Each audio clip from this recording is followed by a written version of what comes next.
Dear students, आज की इस वीडियो में हम क्लास 10 का एनसीईआरटी बुक को प्रश्नावली 3.3 को देखेंगे, जिसमें प्रश्न संख्या तीसरा है। इसमें है कि निम्न संख्याओं में रैखिक युग्म बनाइए और उनके हल प्रतिस्थापन विधि द्वारा ज्ञात कीजिए। ठीक है, तो पहला प्रश्न है। सबसे पहले यहाँ क्या कह रहा है, रैखिक युग्म में लाने के लिए।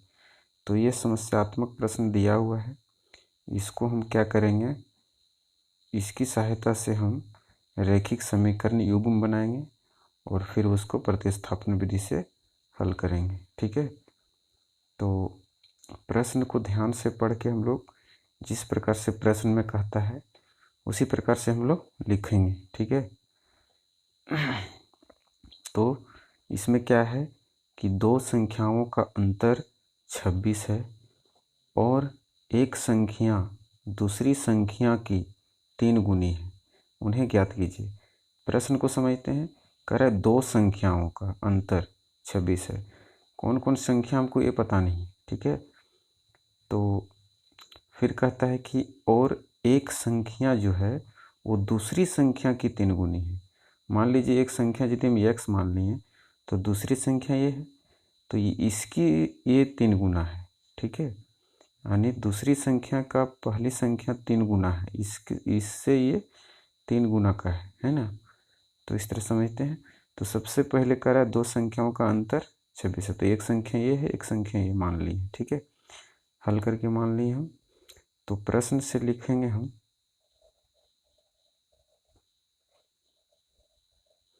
प्रश्न से लिखेंगे कि इसका और इसका दोनों का अंतर यहाँ 26 दिया हुआ है, तो x minus Y equal to 26 है ना। तो ये तो एक रैखिक समीकरण आ गया। ठीक है, अब कहता है, फिर से कहता है प्रश्न में कि और एक संख्या दूसरी संख्या की 3 गुनी है। मान लीजिए हम x बराबर हम y करते हैं, ये दोनों को बराबर कर रहे हैं हम, है ना। यहाँ कह रहा है, तुलना ही किया है कि एक संख्या दूसरी संख्या की 3 गुनी है। तो ये एक संख्या ये है जो इससे ये 3 गुना है ना। तो ये इससे 3 गुना है, तो इसमें हम 3 गुना यदि कर देते हैं तो इस संख्या के ये बराबर हो गया दूसरी संख्या। ठीक है, तो इस तरह हम बराबर कर दें। तो इसको हम ऐसे भी लिख सकते हैं, चूँकि इसलिए x माइनस इसको इधर ले आते हैं 3y इक्वल टू 0। तो ये भी क्या हो गया, समीकरण 2 आ गया। ठीक है, अब हमको दो समीकरण आ गया, ये रैखिक समीकरण 2 ठो आ गया। तो इसको हम लोग क्या करना है, अब प्रतिस्थापन विधि से हल करना है। ठीक है, तो प्रतिस्थापन विधि से हल करेंगे। सबसे पहले हम पिछले वीडियो में बता चुके हैं कि प्रतिस्थापन विधि से कैसे हल होता है। तो समीकरण 1 से हम लेते हैं, समीकरण 1 से लिखते हैं हम लोग, इसको लेते हैं x माइनस वाई बराबर 26। ये जो है इसका एक वैल्यू निकाल लेते हैं। मान लीजिए हम y को उधर ले जाते हैं, तो x इक्वल टू जो होगा वो 26, और ये इधर जाएगा तो माइनस में है तो प्लस में हो गया। ठीक है, ये आ गया। ये समीकरण हम 3 लिख देंगे। ठीक है, अब ये जो x का वैल्यू आया इतना, वो समीकरण हम 2 में रख देंगे। ठीक है, तो x का मान समीकरण 2 में रखने पर, समीकरण 2 में रखने पे यानी पुट कर दिए इसमें, है ना। तो समीकरण ये जो x का वैल्यू है इतना है, तो मैं यहाँ समीकरण 2 को लिख लेते हैं। मान लीजिए x minus 3y equal to 0 है ना। यदि हम इसको इस रूप में ही लिख देते हैं तो x बराबर इसको इधर करेंगे तो प्लस में 3y हो जाएगा। ठीक है, अब क्या करेंगे, इसका जो वैल्यू है यहाँ बैठा देंगे। ये x है, ये x यहाँ है, तो ये इतना वैल्यू इसका है, तो ये यहाँ के बैठ जाएगा, यानी ये जाके यहाँ पे 26 प्लस y बराबर 3y है ना। अब ये y है इसका जाति का है ना। यानी ये कैटेगरी का है ये, तो इसको हम इधर कर देते हैं, है ना। तो ये 26 इधर ही रहा और ये इधर गया तो 3y, और ये प्लस में है तो इधर आके माइनस में y हो गया, ठीक है। तो फिर ये 26 लिखें और इसमें 3y में एक ठो y घट जाता है तो 2y बचा, ठीक है। अब y इक्वल टू हम डायरेक्ट लिखेंगे, ये गुना में ही इधर आके क्या हो जाएगा, भागा में, ठीक है, भागा में हो गया। तो ये कटेगा कितना बार में, 13 बार में। तो y इक्वल टू जो आएगा हम लोग का वो 13 आ गया, ठीक है।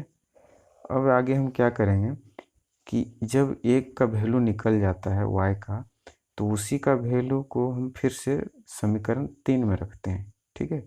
ये प्रतिस्थापन विधि में बताए हम। तो फिर यहाँ लिखते हैं y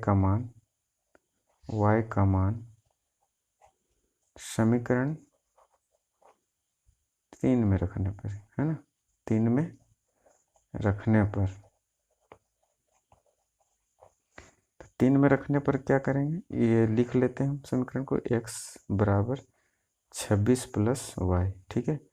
तो x इक्वल टू जो 26 है और ये y का वैल्यू मेरा 13 आया, उसको मैं यहाँ 13 बैठा देंगे, है ना।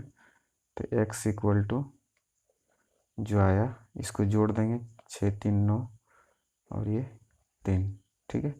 तो ये 39 आया। अतः x इक्वल टू 39 और y इक्वल टू 13, यानी पहली संख्या 39 आया या दूसरी संख्या 13 आया। अब प्रश्न में क्या कहता है, जो कह रहा था यहाँ पे कि एक संख्या दूसरी संख्या की 3 गुनी है ना। तो देखिए यहाँ पहली संख्या, ये तो पहले दूसरी संख्या है, तो दूसरी संख्या का ये 3 गुनी है, यानी 13 तिया 39, है ना। तो ये प्रश्न के अनुसार आ गया हम लोग का यहाँ आंसर भी, ये 3 गुना है। देखिए 13 तिया 39, तो पहली संख्या है 13 तिया 39, 3 गुना, ठीक है। तो ये हम लोग का आंसर है, ठीक है। तो इस प्रकार से ये प्रश्न हम लोग का हल हो गया, ठीक है। अब चलिए देखते हैं नेक्स्ट प्रश्न क्या है। सो अब दूसरा प्रश्न है क्या कि दो संपूरक कोणों में बड़ा कोण छोटे कोण से 18 डिग्री अधिक है, उन्हें ज्ञात कीजिए, ठीक है। संपूरक कोण कब होता है, जब दो कोणों का योग 180 डिग्री के बराबर होता है, ठीक है। यानी दो कोणों का योग 180 डिग्री के बराबर होता है, ठीक है। तो मान लेते हैं कि माना दो संपूरक कोण x और y तथा यहाँ पर क्या है, x बड़ा है y से, ठीक है। माना दो संपूरक कोण x और y तथा x जो है वो y से बड़ा है, ठीक है। तो यहाँ वैसा ही बोला गया कि दो संपूरक कोणों में बड़ा कोण x है, छोटे कोण से 18 डिग्री अधिक है। तो सबसे पहले एक समीकरण निकालते हैं कि दो कोणों का योग 180 की डिग्री यानी 180 डिग्री के बराबर जब होता है तो वो संपूरक कोण कहलाता है, ठीक है। तो यहाँ लिखेंगे x प्लस वाई, ये दो कोणों को जोड़ दिए तो कितना होता है 180 डिग्री के बराबर, ठीक है। तो इस समीकरण ये क्या आ गया। अब क्या कह रहा है कि बड़ा कोण छोटे कोण से 18 डिग्री अधिक है। तो मान लीजिए हम यहाँ पे x बराबर y किए, ठीक है। तो x बराबर y किए तो इसमें क्या है कि 18 अधिक है ना, किसमें, इसमें। ये यदि अधिक 18 पहले से है बड़ा कोण, तो यहाँ बराबर करने के लिए हम क्या करेंगे, यहाँ पे 18 जोड़ देंगे। ठीक है, तो इसको इधर ले आते हैं, x इसको लाएंगे तो -y, इधर 18 रह गया। तो ये समीकरण 2 बन गया। ठीक है, अब इसको हम प्रतिस्थापन विधि से हल कर देते हैं। ठीक है, तो उसी तरह समीकरण 1 से पहले लिखेंगे, समीकरण 1 से। ठीक है, समीकरण 1 मेरा ये है, x + y बराबर 180। इसको उधर ले जाते हैं, x बराबर 180 माइनस y हो गया, ये इधर प्लस में है तो इधर आके माइनस में हो गया।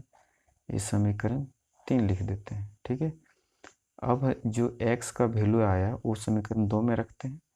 तो x का मान समीकरण 2 में रखने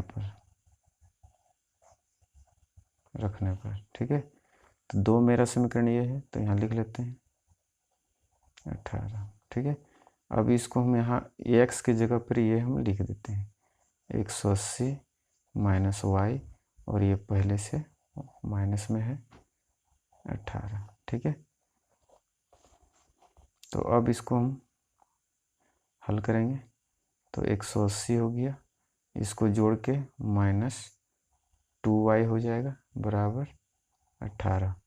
इस 180 को हम इधर ले आते हैं। ठीक है, तो हो जाएगा -2y बराबर 18 माइनस, ये प्लस में है, इधर आके 180 माइनस में हो गया। ठीक है, तो यहाँ पे घटा देंगे, घटेगा ही तो कितना बचेगा, यानी 8, यानी 10 में 8 जाएगा तो 2 बचेगा, यहाँ बचा 7 में 1 गया तो 6 बचा और 1।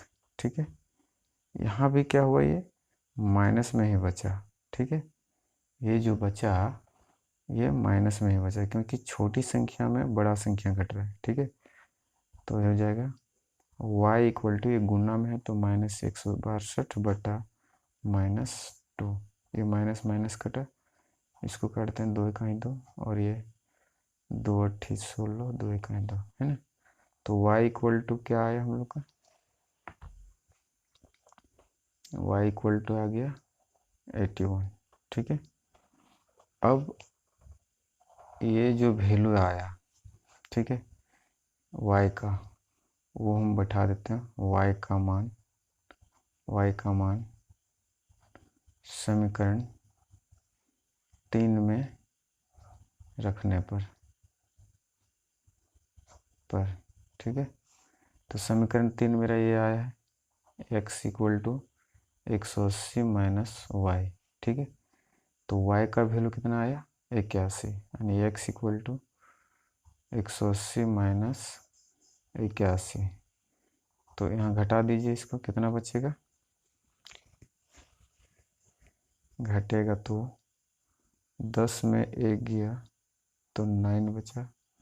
अब यहाँ बच गया 17, यानी 7, 17 में 8 जाएगा तो 8 9 17।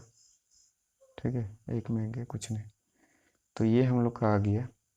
ठीक है, तो अतः यहाँ लिख देते हैं हम लोग का x = 99 आया और y = 81। ये दोनों हम लोग का आंसर आया। ठीक है, तो इस तरह से इस प्रकार का प्रश्न एग्जाम में भी पूछा जाता है बहुतों बार, है ना। ये प्रश्न पूछा भी जाता है, तो इस तरह से प्रश्न यदि आवे तो इस तरह से हल कर दीजिएगा। ठीक है, अगर समझ में आ गया हो तो हमारे चैनल को सब्सक्राइब कर लें और बेल का आइकन को प्रेस कर लें। ठीक है, और यदि जहाँ पे नहीं समझ में आता है वहाँ पे कमेंट में ज़रूर बताइएगा कि कहाँ पे समझ में नहीं आया है, तो फिर से हम उसको एनालाइज करेंगे आपको। ठीक है, तो आज के इस वीडियो में इतना ही।